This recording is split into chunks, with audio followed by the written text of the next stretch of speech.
தெரியும். ஏன்னா விவிலியம் சொல்கிறது, நீ கேட்பதற்கு முன்பாகவே உனது தேவை என்ன என்பது கடவுளுக்கு தெரியும்.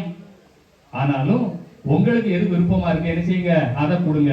உன் சித்தத்தை ஏற்றுக்கொள்வதற்கு, தெரிந்து கொள்வதற்கு, அதை தாங்கிக் கொள்வதற்கு, கடைபிடிப்பதற்கு எனக்கு வல்லமை தாருங்கள். அதுதான் ஜெபம், அதுதான் வெற்றி. நீங்க பவுல் கடவுள்கிட்ட சொல்றாரு, என்னுடைய உடலை ஒரு முள் என்ன செய்கிறது, தைத்துக் கொண்டே இருக்கு, குத்தி கொண்டே இருக்கிறது. அதை எப்படியாவது என்னிடமிருந்து நீக்கிவிட வேண்டும் என்று நான் 3 முறை என்ன செய்கிறேன், கடவுளிடம் மன்றாடுகிறேன். கடந்த வாரத்திற்கு முந்த வாரம் உள்ள ஞாயிற்றுக்கிழமை வாசகம். அப்ப ஆண்டவர் என்ன சொல்கிறார், அந்த முள்ளை பவுலிடமிருந்து எடுக்கவே இல்லை. பவுல் ஜெபித்த ஜெபம் 1 முறை 2 முறை அல்ல, 3 முறை ஜெபிச்சிருக்கிறார். அந்த முள்ளை அவர் என்ன செய்யல, எடுக்கல. ஆண்டவர் பவுலுக்கு ஒரு பதில் சொன்னார். என்ன பதில் சொன்னார்? என் அருள் உனக்கு போதும். My grace is sufficient for you. என் அருள் உனக்கு. நாம என்ன நினைக்கிறோம், எனக்கு இது போதாது, அது போதாது, இது காணாதுன்னு சொல்றோம். நம்ம என்ன சொல்றது, கடவுளை சொல்றார், என் ஆசீர்வாதம் உனக்கு போதும் அவளே அப்படின்னு சொல்ற.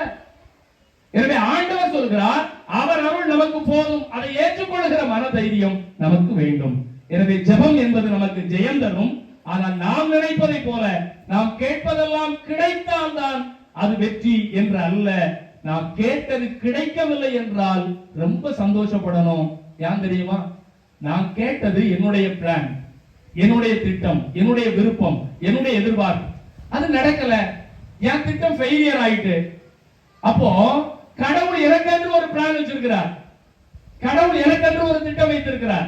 நல்லா யோசிச்சு பாருங்க, நீங்க உங்களுக்காக வச்சிருக்கிற பிளான் சூப்பரா இருக்குமா, கடவுள் உங்களுக்காக வச்சிருக்கிற பிளான் சூப்பரா இருக்குமா?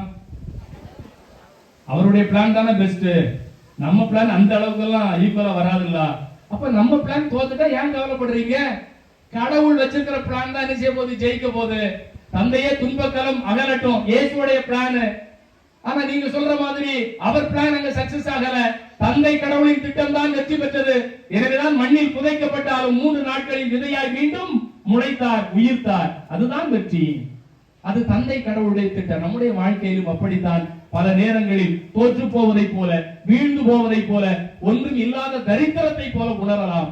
ஆனால் இடைவிடாத ஜெபம், மனம் தளராத ஜெபம், நம்பிக்கையோடு கூடிய ஜெபம் நமக்கு மேலும் மேலும் வெற்றியை கொடுக்கும். அந்த வெற்றியை புனித சந்தியா ஆகப்பர் இந்த பெருவிழா நாட்களில் நமக்கும் நம் குடும்பங்களுக்கும் பெற்றுத்தர தொடர்ந்து ஜெபிப்போம். ஆமன். அனைவரும் எழுந்து நிற்போம்.